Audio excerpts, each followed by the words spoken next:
So the last two chapters of Jujutsu Kaisen have been filled with action, reveals, answers to some questions that just open up even more questions, and in the end left us questioning who we should even be trusting in the first place here. It all starts with Choso's exit from the battle being tagged out by Tsukumo, who at that point was a mystery to both the readers and even Kenjaku. Tsukumo is a special grade sorcerer who, in Kenjaku's own words, have the power to take down entire nations. With his lack of intel on Tsukumo, Kenjaku decides to keep her at a distance using a giant special grade elephant-like curse spirit that uses concepts against curse technique targets. Well, Tsukumo's response to this behemoth of a cursed spirit is nothing short of absolutely insane, as she balls up her Shikigami Garuda and kicks it with a force that blows right through the special grade curse as if it were a hot knife going through butter. And the look on Kenjaku's face after seeing this honestly says it all. Tsukumo then reveals that her technique has something to do with controlling mass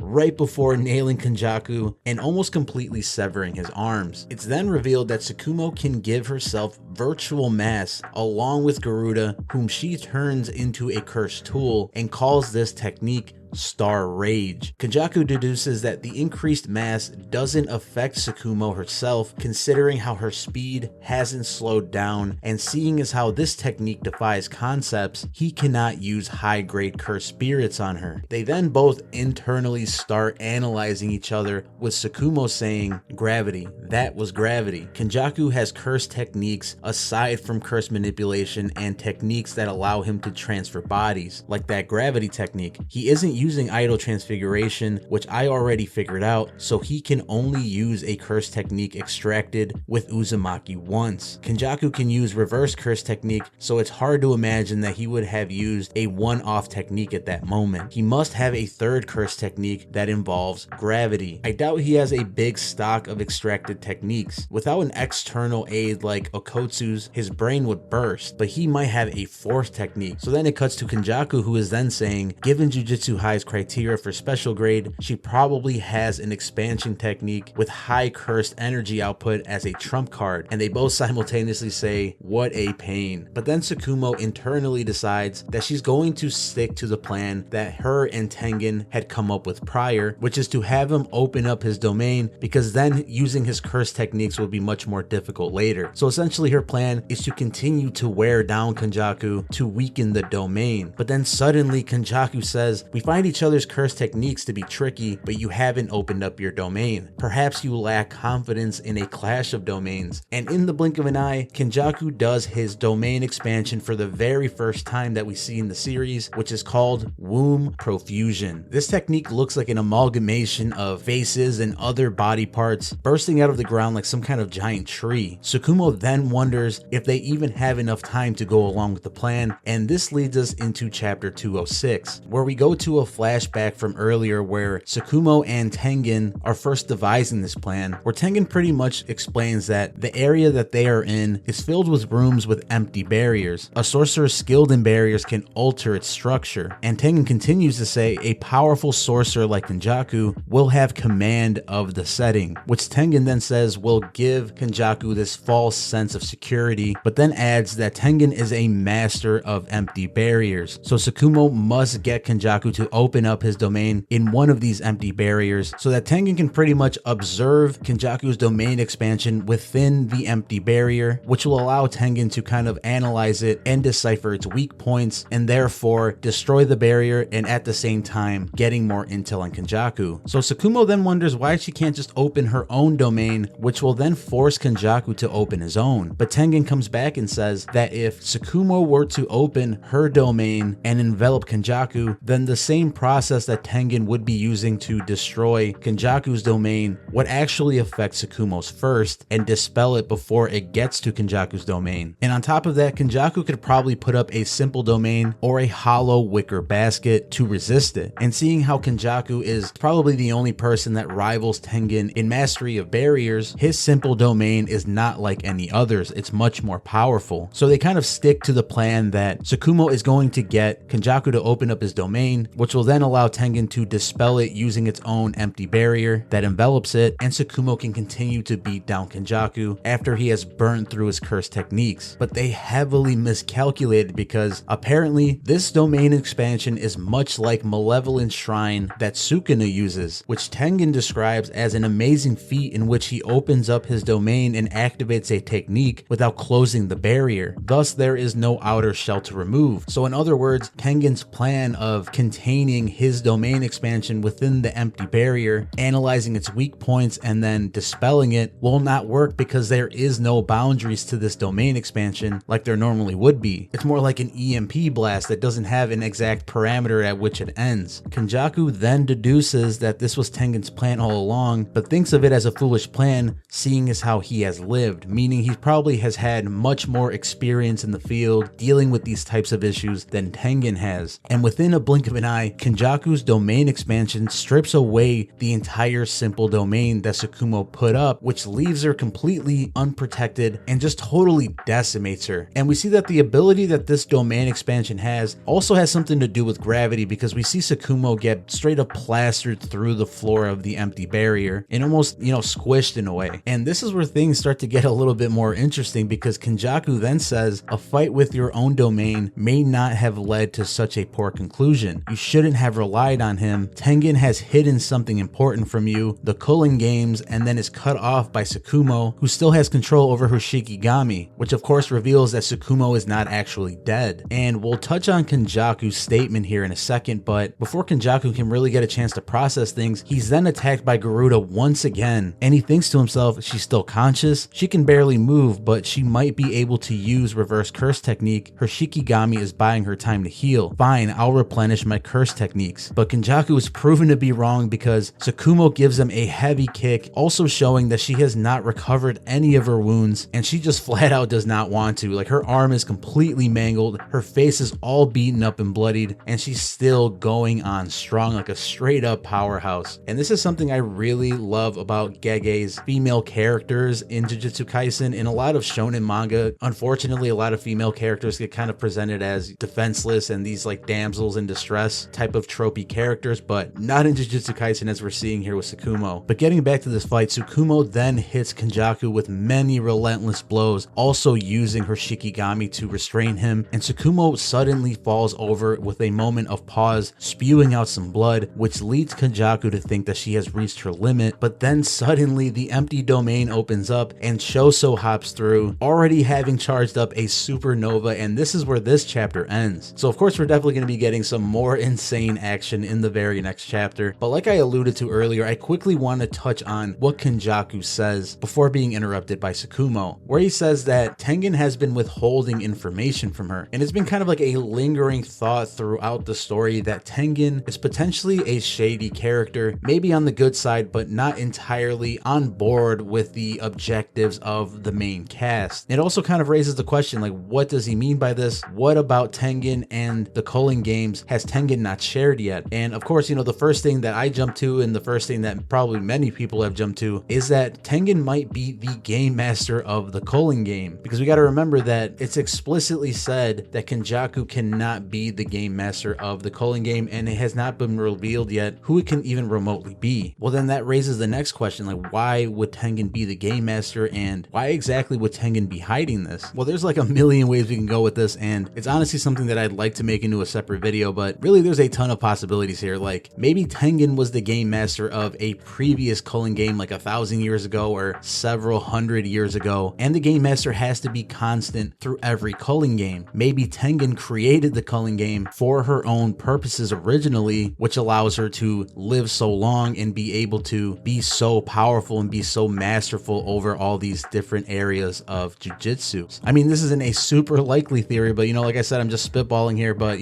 what do you guys think is the reason that Tengen is withholding information from everybody, and what could that information be? I mean, this is a very interesting topic. I am very curious to hear your thoughts in the comments below. So definitely take the time to drop a comment, and while you're down there, please make sure to like and subscribe. I am just starting to cover Jujutsu Kaisen because I very much love this series, and I hope that this video gets some good traction so I can continue making Jujutsu Kaisen content. So definitely help that be more of a likely possibility by hitting that like button. But that is it for today's video, guys. Have an absolute absolutely wonderful day, and I'll see you guys in the next video.